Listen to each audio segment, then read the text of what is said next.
Fantasy matchup. Peak Wladimir Klitschko versus peak Muhammad Ali. I'm going to let my brother start on this one.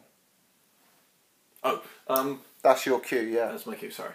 Well, I think peak Ali. I don't think Wladimir Klitschko could hit him. It would be the fundamental thing. Talk us through how the fight goes. Well, bell goes. I think the other thing to say is Ali, his physical attributes are often forgotten. Ali was not small. He was 6'3". I think he had a near 80-inch reach himself, if nothing else. And his speed would have been the fundamental thing. And Wladimir just not. I don't think Wladimir could touch him. Wladimir would go for the jabs, and Ali wouldn't be there, which would be the thing. Ali did not plod. Ali did not stand still. So I think it would have been a counter punching feast, really. Every time the jab came from Wladimir, Ali would duck and throw his own or a right hand. I just think that would be the story of the fight until someone gave out. Points or KO? Honestly, I could see it as a KO.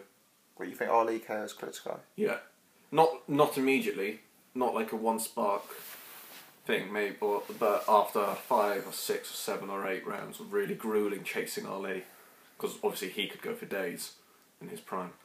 Then I just don't see that ending well. Now, I'm not disagreeing.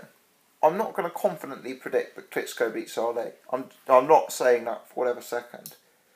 But what I would say is I'm someone who believes that sport has advanced so much in recent years, scientifically, technically. We've now got a guy like Wladimir Klitschko, who's 6'7", 18 stone, probably 10% body fat. A crazy talented athlete with a team of nutritionalists, dietitians, personal trainers, sports psychologists, sports scientists. If we look at footballers, they're so much more athletic, they're so much more trained, they're so much more refined. If you look at even sports like horse racing, the nutrition, the training techniques, the equipment, these things have moved on so much that I think it is an uphill battle to say that a fighter who was active 30, 40 years ago would necessarily be as dominant today with different training methods, with a different level of athlete in the ring. Now, Muhammad Ali could obviously be an exception to that rule because he was so very, very good that the fact that the sport and the training has moved on wouldn't necessarily rule him out. But what I'm saying is, whilst Muhammad Ali wasn't small, as you correctly said, he was smaller. He was 6'3".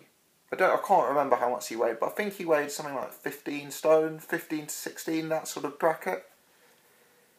He is the kind of guy who, I think these days it's fair to say, would resemble the smaller end of the heavyweight division at the elite level. Would you agree with that?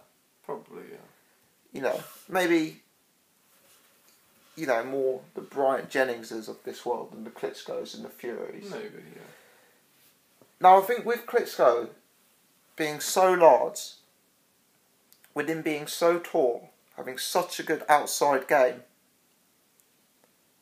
being so much heavier,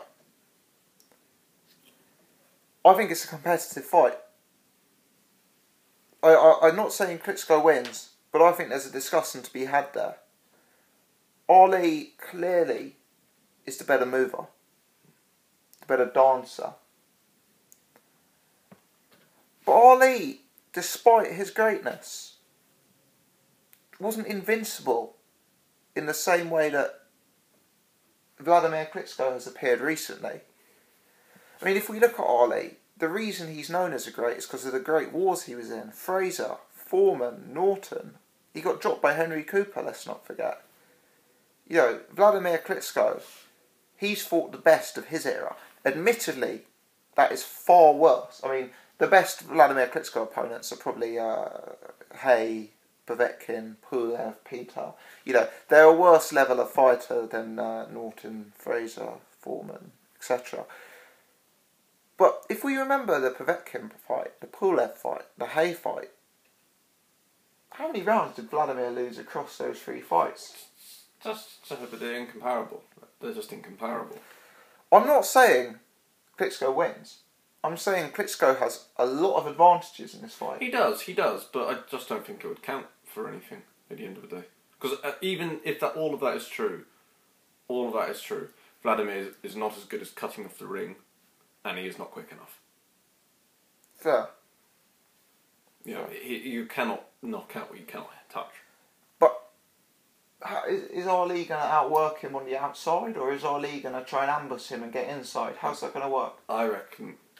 Well, I can't remember the reach statistics off the top of my head for either of them, but I could very easily see... And Wladimir is a fast man, especially for his size, and he's a very talented heavyweight, no doubt about it. But he'd be fighting someone who was just faster, so I personally think it could go either way. Really. I think there would be... I mean, if Corey Sanders was able to... That was 12 years ago. You were talking peak Wladimir Klitschko versus peak Ali. Yeah, I'm sure. I'm saying peak Wladimir Klitschko. How does Ali win? Does he win by jabbing from the outside? Does he try and get inside? Does he ambush him like David Hay tactics? I think he could do anything. I think he could do both of those things. It wouldn't be impossible to imagine a peak Ali going for another rope-a-dope. Obviously the heat of the jungle is not going to be easily replicated.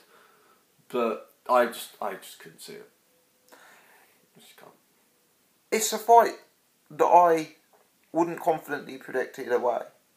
But I think people who rule Klitschko out with all the advancements, with his size, with his dominance, I think it's crazy to rule Klitschko out. I see it's 50-50. And that's not trying to take anything away from Ali, you know. But Wladimir Klitschko, in my opinion, there's a strong argument that he is a top 5 all-time great heavyweight. And I think there is no argument that he is outside of the top 10 all-time great heavyweights. Muhammad Ali is also very clearly a top 5 all-time great heavyweight. There's also a strong argument that Ali is the greatest heavyweight of all time. Just very briefly, what would be your thoughts on both of their standings? Well, Ali is probably the greatest heavyweight of all time. Not only obviously does he have every ability, but he had your position that had to bring out that ability to its absolute peak. So he probably is the greatest heavyweight of all time. Although you could make arguments, I suppose, that some of the people he fought who were smaller or slower were still just as fantastic. Fraser being the obvious example. Still won so many good fights. But where does Klitschko stand? That is a far, far, far trickier question, because then you get into a lot of hypotheticals. Would a peak Wladimir Klitschko beat a peak Mike Tyson? Would a peak Wladimir Klitschko beat a peak Evander Holyfield? Would he beat a peak Rocky Marciano? I think you're going slightly down the wrong line there. I'm not saying would Wladimir beat a peak Mike Tyson. What I'm saying is that Wladimir Klitschko, at the end of his career, is clearly has had a better resume than Mike Tyson.